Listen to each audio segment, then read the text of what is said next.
Assalamualaikum warahmatullahi wabarakatuh. Bertemu kembali pada mata kuliah perpingilan. Pada pertemuan ini, saya akan menyampaikan tentang las busur listrik bagian yang ketiga.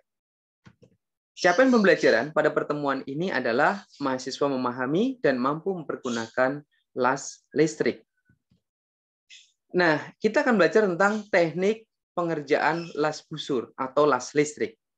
Nah, maka hal terpenting sebelum memulai pekerjaan pengelasan, yang pertama adalah kita harus mengetahui jenis dan ketebalan logam yang akan kita las. Yang kedua adalah mengetahui sifat dan ketebalan logam yang diharapkan, apakah kemudian kaku, ataukah liat, ya, ataukah kemudian tahan karat. Dan yang ketiga adalah posisi pengelasan yang akan dilakukan, baik dia adalah vertikal, horizontal, atau overhead, ataupun flat.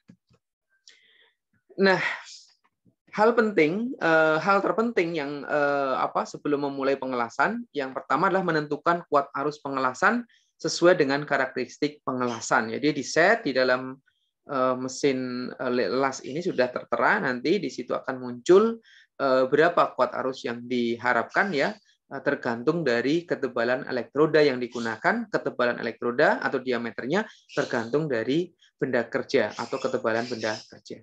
Jadi menentukan bentuk tepi sambungan yang sesuai dengan karakteristik pekerjaan dan juga ketebalan bahan. Kemudian menetapkan jenis dan ukuran elektroda yang harus digunakan.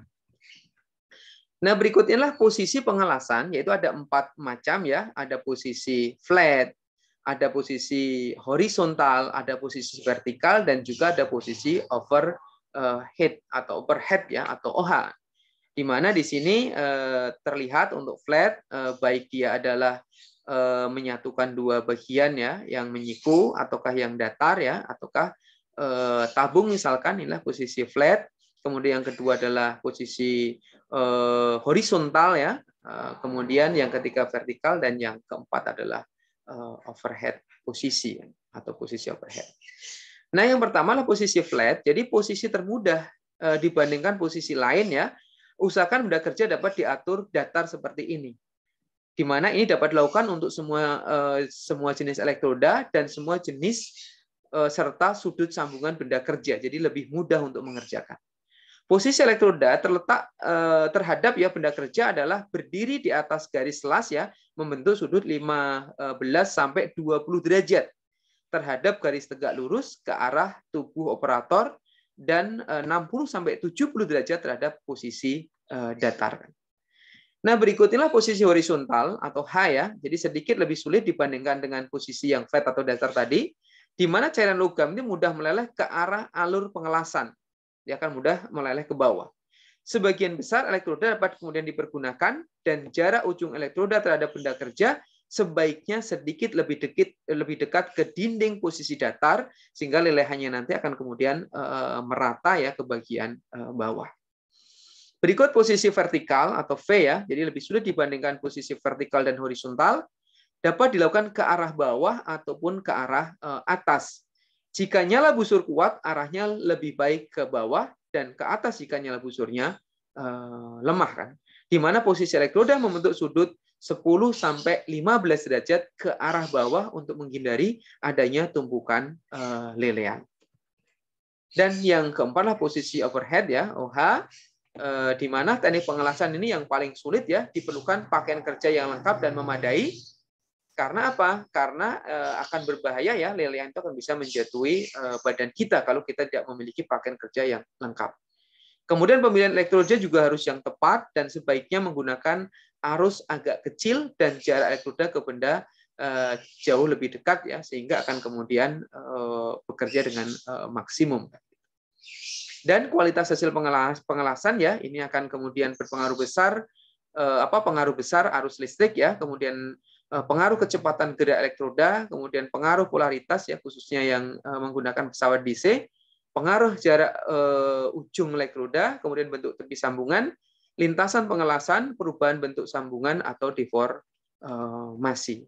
Berikut ini contoh hasil pengelasan, di mana pengelasan 2 buah plat yang membentuk sudut. Nah, ini hasil yang bagus, ya, dia rapih, ya.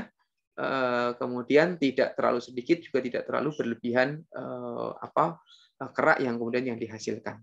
Contoh pengelasan ini ada yang normal well ya, di sini sebagian kemudian di bagian besi yang disatukan, sebagian di permukaan, sebagian di luar.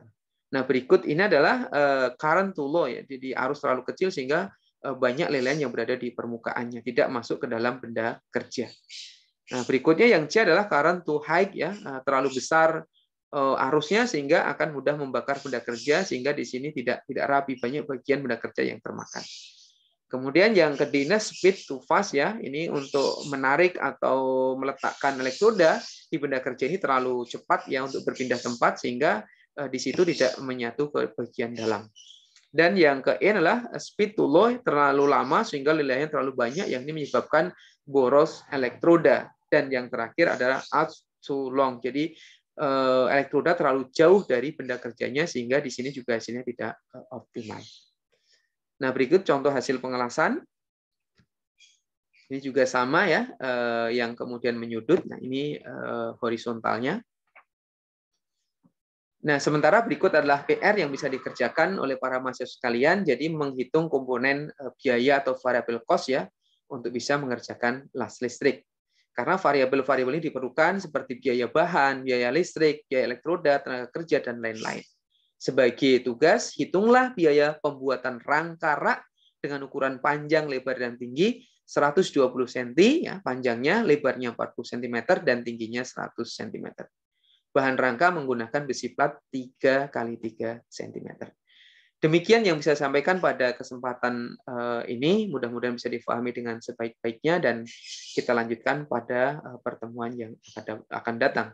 Terima kasih dan wassalamualaikum warahmatullahi wabarakatuh.